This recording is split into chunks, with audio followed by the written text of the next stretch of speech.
여러분, 요즘 자산가들, 요즘 부자들, 요즘 중산층들, 그러니까 돈이 있는 사람들은요, 요즘 대출보다는요, 현금을 쌓는데 혈안이 돼 있다, 이렇게 이야기할 수 있습니다. 왜냐고요? 여러분 이거 한번 보세요. 5대 은행 대출 대비 예금 차액입니다. 예, 무슨 얘기냐? 대출보다 예금이 지금 더 높다는 이야기예요. 그것도 33조 3,697억 원이나 높다는 이야기입니다. 야, 놀랍죠? 이게 제가 봐도 참 놀랍습니다. 제가 여러분들에게 현금을 쌓아라 이야기하는데 실제로 현금이 지금 쌓이고 있다는 사실이에요. 그것도 많이, 적게가 아니라 엄청나게 많이 말입니다. 반면에 대출은 훨씬 적게 받는다는 이야기예요. 지금같이 이런 상황에서 대출을 받으면 안 된다, 이렇게 생각하는 사람들이 굉장히 많아진다는 뜻입니다. 여러분 이거 한번 보세요. 2022년 6월, 7월, 8월이에요. 굉장히 놀라운 지표기도 합니다. 이거는 6월만 하더라도요, 여러분 가계대출이 훨씬 많았어요. 699조 6,521억 원이었습니다. 대출은 정기예금입니다. 정기예금만 봤을 때 685조 959억 원이 작았습니다. 작았습니다. 적어도 말입니다. 적어도 거의 한 13조 좀 넘게 작았습니다. 그런데 7월부터 바뀝니다. 이게 6월, 7월, 8월 석 달 사이에 이렇게 엄청 바뀐 거예요. 7월부터 바뀌기 시작하는데 7월에는요. 가계대출이 697조가 되고요. 정기 예금이 712조가 됩니다. 그러던 것이 8월에는 가계대출이 696조 4,509억 원이 되더니 정기 예금은요 729조 8,206억 원까지 올라갔습니다. 그 차이가 무려 33조 3,697억 원이라는 뜻이에요. 여러분 진짜 놀랍죠? 지금 많은 사람들은요, 어떤 투자도 하지 않고요, 은행에서 예금을 많이 주니까 예금 쪽으로 기운다는 뜻입니다. 그런데 이것은 약과예요. 왜 약과냐고요? 이게 정기 예금만 넣었잖아요. 여기에 정기 적금을 넣으면요, 정기 예금만 있는 것이 아니라 정기 적금도 있는 거잖아요. 정기 적금 잔액까지 포함을 하면요, 이게 729조 8,206억 원이 768조 5,434억 원으로 바뀝니다. 그러면 무려 말입니다. 무려 대출보다가 72조 925억 원이나 많습니다. 72조 925억 원. 어마어마한 금액이죠. 어마어마한 금액입니다. 그만큼 말입니다. 진짜 많은 사람들이 지금 현금을 쌓아가고 있다는 이야기입니다. 이게 저는 굉장히 중요하다고 저는 생각을 해요. 그만큼 돈이 있는 사람들은 돈을 쌓는다는 이야기가 돼요.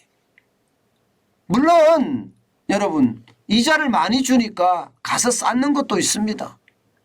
지금 7월만 하더라도 빅스텝 0.5%포인트를 올렸잖아요. 그러니까 이자를 적게 줘도 지금은 2% 후반대 3% 많이 주면 특판이나 이런 것은 5%, 7%, 9%까지도 간단 말입니다.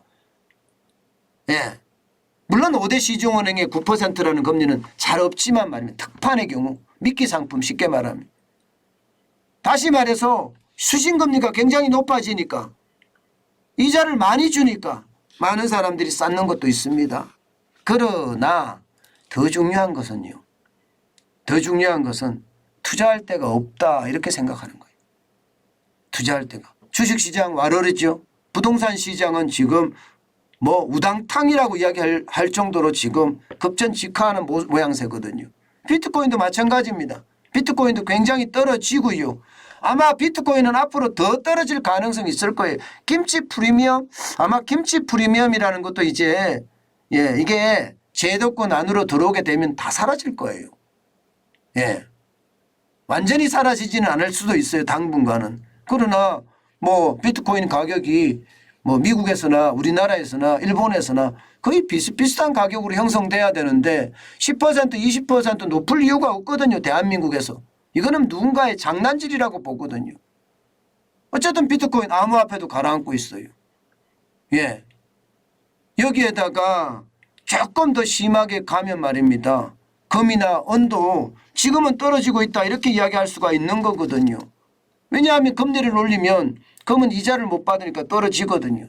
실제로 떨어지고 있는 것도 사실이고요. 예. 그런 상황까지 감안을 해야 된다는 뜻이에요. 이자를 많이 주는 것도 있지만 투자할 곳이 없어서 지금 쉽게 말하면 대기자금으로 그냥 요구불 예금으로 그냥 있기보다는 이자를 조금이라도 더 주는 쪽으로 방향을 선해야 한다.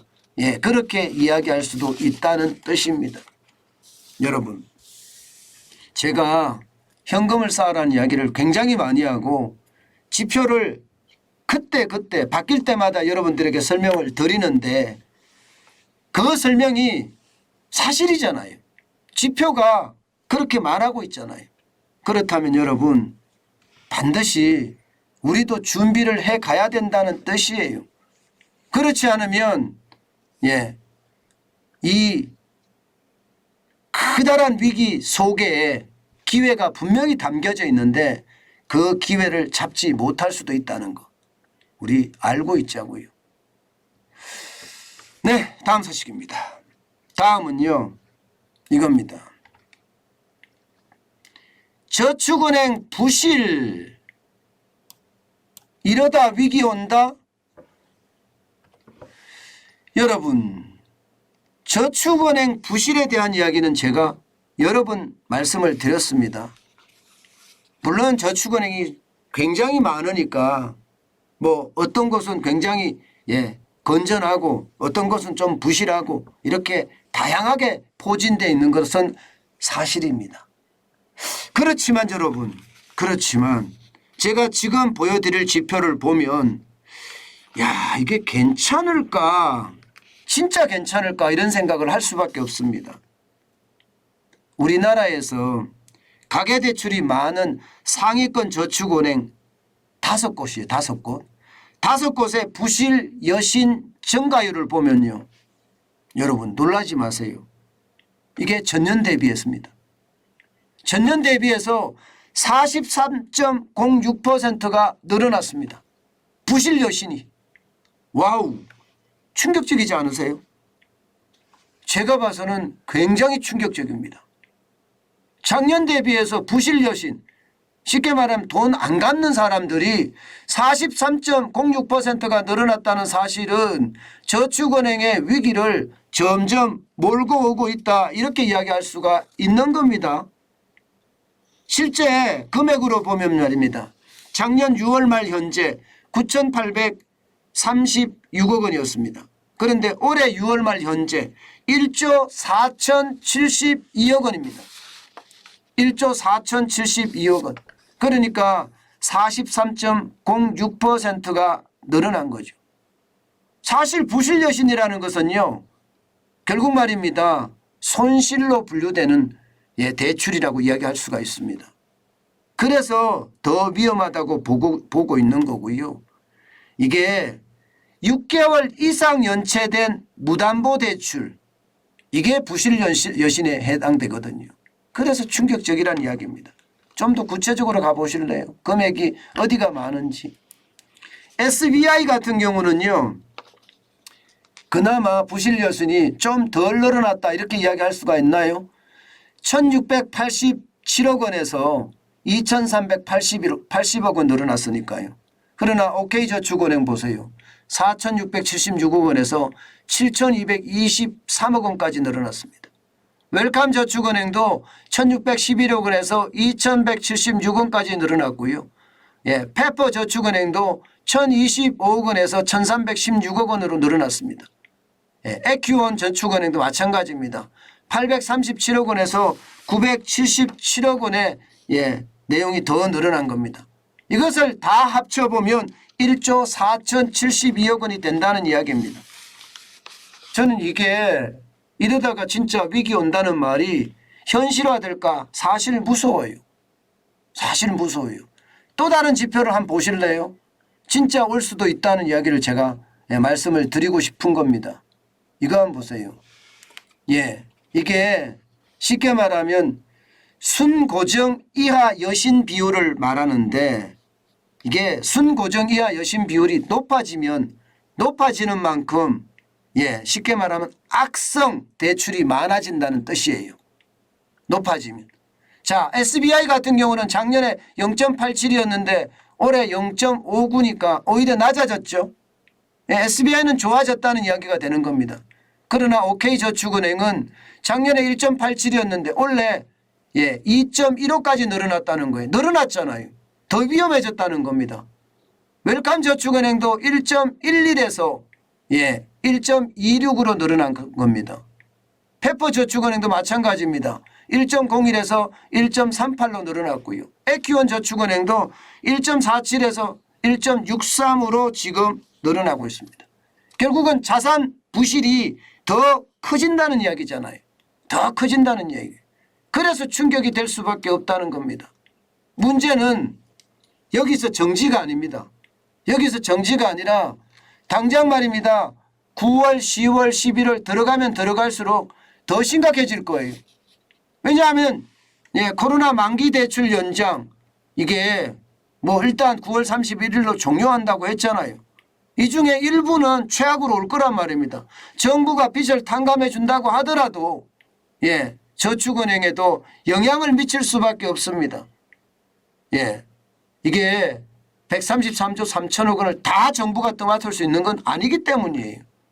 결국은 저축은행에도 그만큼 충격이 될 수 있다는 이야기가 됩니다. 저축은행도 대손 충당금을 쌓고 있지만 대손 충당금을 쌓아서 될 문제가 아닐 수도 있다는 거예요. 그만큼 말입니다. 지금 충격의 도는 커질 수도 있다는 이야기가 돼요. 아니 대손 충당금을 좀 많이 쌓아놨으면 그나마 불안한 기색이 좀 줄어들 수는 있지만 지금 당장 줄어든다 이렇게 생각하기는 쉽지 않아 보입니다. 게다가 여기에서 한 걸음 더 나아갑니다. 자영업자들. 여기에서 대출 만기 연장한 사람들이 누굴까요? 개인사업자가 많습니다.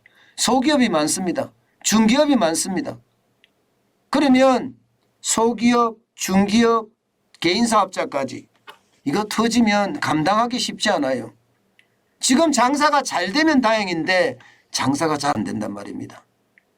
그래서 원금도 못 갚아요. 식자재 가격은 식자료 가격대로 오르고 인건비는 인건비대로 지금 오르기 때문에 쉽지가 않습니다. 그만큼 말입니다. 자영업자 진짜 힘겨우게 지금 가고 있다는 이야기도 됩니다. 그러면 저축은행의 위기는 더 커질 수가 있죠. 그런데 거기에서 또 끝나지가 않습니다. 가계부채도 지금 장난 아닙니다. 가계부채도 2분기 현재 1869조 4천억 원입니다.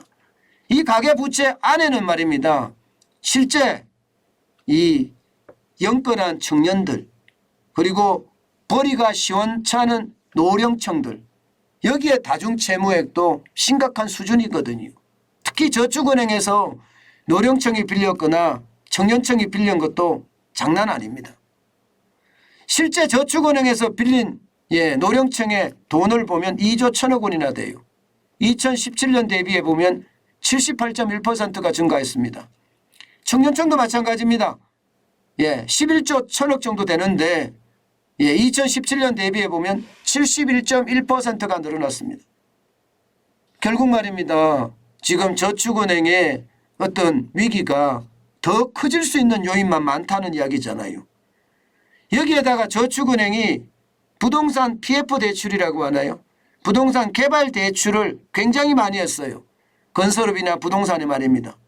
금액이 작년 6월까지 4조 6,875억 원이었거든요. 그런데 1년 만에 7조 7,314억 원으로 늘었습니다. 그런데 지금 부동산이 어떻게 되고 있을까요? 지금 부동산이 상황이 나쁘잖아요. 그런 상황을 감안하면 여러분 예상했던 것보다가 지금 저축은행의 건전성은 빨간불로 변한 지 오래다. 이 빨간불이 폭발할까 두렵다. 저는 이 말이 틀리지 않다고 생각합니다. 여러분 저축은행 잘 가려서 해야 됩니다. 반드시 많은 돈을 저축은행에 넣어놓는 것은 지금은 방법이 아니라고 생각합니다. 그만큼 말입니다. 여러분 자금 관리 지금 지독하게 해야 돼요. 이 위기 때 지독하게 못하시면 그 위기는 고스란히 떠안을 겁니다. 그만큼 저축은행의 위기가 한 발 한 발 다가서고 있다. 이런 생각이 저는 절로 듭니다.